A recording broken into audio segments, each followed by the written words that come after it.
Alright, so let's talk about a weird little reaction, and this is the reaction of nitrite, the NO2 minus 1 ion, with amine groups on alkyl amines.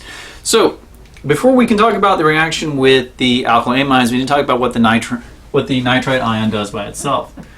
So, if we are in a protic solution, what can happen is that, sorry, I drew that wrong, is that our oxygen can act as a Lewis base and attack a hydrogen,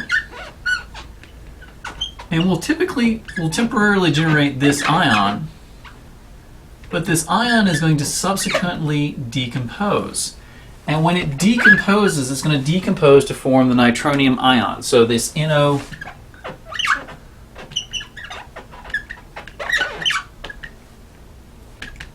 plus ion, which has a Lewis structure that looks like. And as you can guess here, nitrogen has a very unstable octet in this regard. So the reason why this nitrite reaction ion is so reactive is that we're actually forming nitronium when we do this in the presence of an acid. And what will happen is that our amine, and for right now let's stick to a secondary amine, will act as a Lewis base towards this nitrogen. So this is a positive charge. It will attack.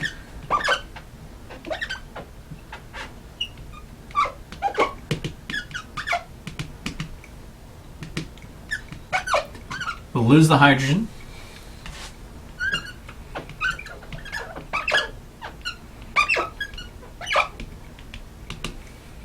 And when we get this N-nitroamine complex. Now, again, this presupposes we only have one hydrogen on this amine. And so if we do that, this is what we finish with. And these are notoriously carcinogenic compounds. They're fairly reactive compounds.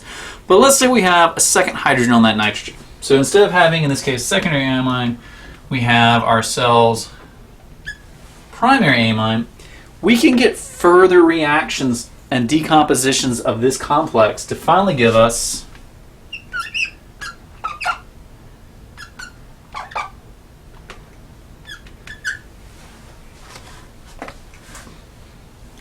this complex.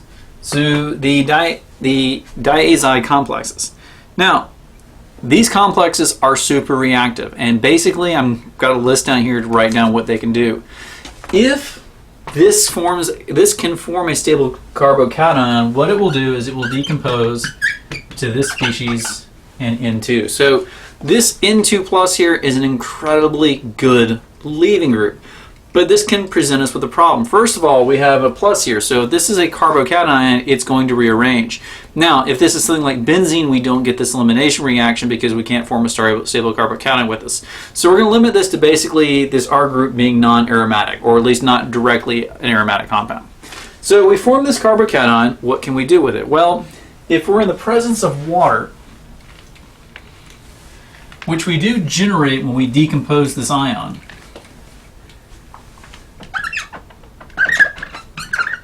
the addition of water will actually give us an alcohol. So this is, assuming that you can create the complex, a very good way to produce a primary alcohol. Second option is, let's say we add a good nucleophile. So something like cyanide. If we react with this, we will get the nitrile in the N2.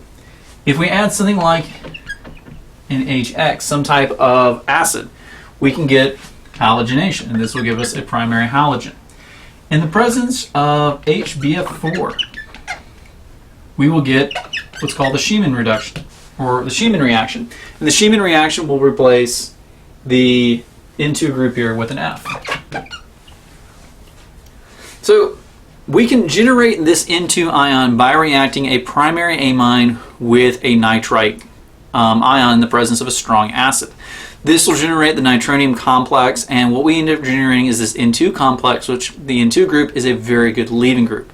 Now, we have options as to what we can react these primary leaving groups with, but the reason we want to do this is that we want to create a primary substitution. If you remember back, forming halogens on primary carbons is pretty difficult to do. If we try to do it by light and the halogen, we're going to generally get substitutions on secondary and tertiary. So this type of reaction gives us the ability to substitute primary carbons that otherwise would be stubborn or resistant to substitution and replace them with the functional groups that we want to add by reacting away a primary amine.